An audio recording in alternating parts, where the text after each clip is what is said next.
Ano ang kasaysayan ng Mindanao? Ito ba ay isang malayang estado bago ito kolonisado ng Espanya tulad ng Visayas at Luzon?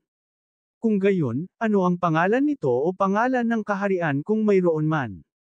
Kilala ang Mindanao sa pagiging isa sa mga lugar na matagumpay na lumaban sa kolonisasyon ng mga Espanyol. Ngunit ang buong isla ay hindi kailanman nasa ilalim ng iisang kaharian, ngunit sa halip ay maraming kaharian. Ang pinakamatanda sa mga kahariang ito ay ang pre-colonial na kaharian ng Butuan. Maraming gintong artifact mula sa dating kaharian ang natuklasan dito, kabilang ang Golden Terra. Ang mga sugo mula sa Butuan ay ipinadala sa China mula noong 1001. Nasiyahan si Butuan sa pakikipag-ugnayan sa ibang mga lokal na kaharian gayon din sa mas malalaking imperyo tulad ng Medjapahit.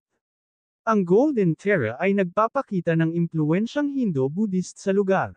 Ang mga detalyadong piraso ng ginto tulad ng Canary vessel na ito ay natuklasan dito.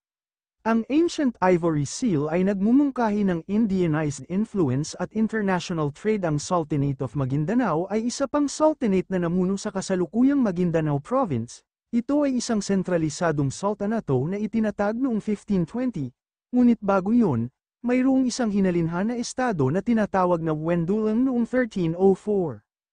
Si Sharif Mohammed Kabungsuan ng Johor ay pinarangalan sa pagdadala ng Islam sa rehiyon.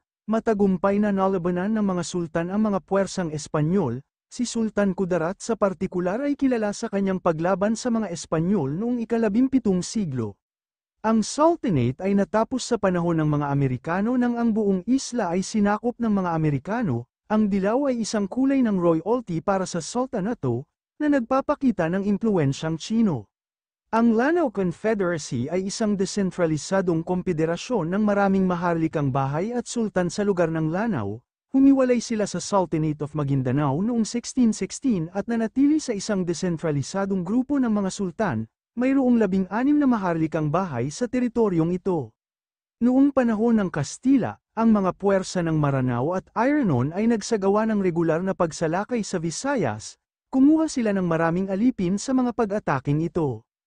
Habang nilalabanan nila ang kolonisasyon ng mga Espanyol, kalaunan ay nahulog sila sa mga mananakop na Amerikano. Ang Sultanate of Sulu ay itinatag noong 1400s ng isang iskolar ng relihiyon na ipinanganak sa Johor. Sa tuktok nito, ito ay sumasaklaw sa Sulu Archipelago, Mindanao, at kasalukuyang Sabah sa Malaysia. Ang Sultanate ay dating may pinakamalaking palasyo ng hari na itinayo sa Pilipinas. Ang kapuluan ay may mga koneksyon sa Majapahit bilang ebidensya ng kakawin Negara-Kritigama, at nasa ilalim ng pangalang Solo. Malayang nakipagkalakalan si Sulu kay Champa, kasama ang mga ngalakal na si Champs na nanirahan sa Sulu. Isang sultan na nagngangalang Paduka Pahala ang lumipat sa China, at ang kanyang mga inapo ay kasalukuyang nakatira sa desyo kung saan pinananatili nila ang kanyang maharlikang libingan. Dumating si Kerem ul Makdam noong 1380 at dinala ang Islam sa mga isla. Ang unang mosque sa Pilipinas ay kasalukuyang nasa Simunul, Tawi-Tawi. Ang sultanato ay nakalaya sa Brunei noong 1538. Ang mga pagsalakay mula sa Sulu ay karaniwan noong ika-17 at ika-18 siglo, kung saan maraming alipin sa Sulu ang nagmula sa Visayas. Sa kalaunan ay itinigil ng sultanato ang kapangyarihan sa mga Amerikano noong 1915, na dinala ang buong kapuluan sa ilalim ng pamamahala ng mga Amerikano. Ang Baddaho Massacre noong 1906 ay isa sa maraming krimen sa digmaan na ginawa ng mga Amerikano laban sa mga tao sa Pilipinas. Ang isang ito, lalo na, ay nangyari sa Sulu.